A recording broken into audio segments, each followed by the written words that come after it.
ಜಮಖಂಡಿ ತಾಲೂಕಿನ ಕುಂಬಾರಹಳ್ಳಿ ಗ್ರಾಮದ ಶ್ರೀ ಗುರು ಮಹಾರಾಯ ಸಿದ್ದೇಶ್ವರ ಬೃಹತ್ ಜಾತ್ರಾ ಮಹೋತ್ಸವಕ್ಕೆ ಗ್ರಾಮದ ಗುರು ಹಿರಿಯರ ಪರವಾಗಿ ಶ್ರದ್ಧೆಯ ತಾಯಿ ತಂಗಿಯರ ಪರವಾಗಿ ಭಕ್ತಿ ಭಂಡಾರದ ಸ್ವಾಗತ ಸುಸ್ವಾಗತ.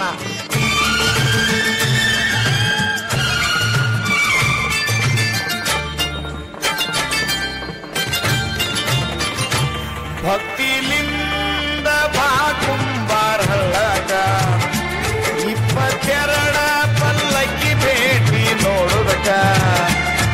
ಆನಂದ ಹೊಂದೋ ಬಿದ್ದು ಪಾದಕ ನಮಗೆಲ್ಲ ಅವರೇ ರಕ್ಷಕ ಬಾರೋ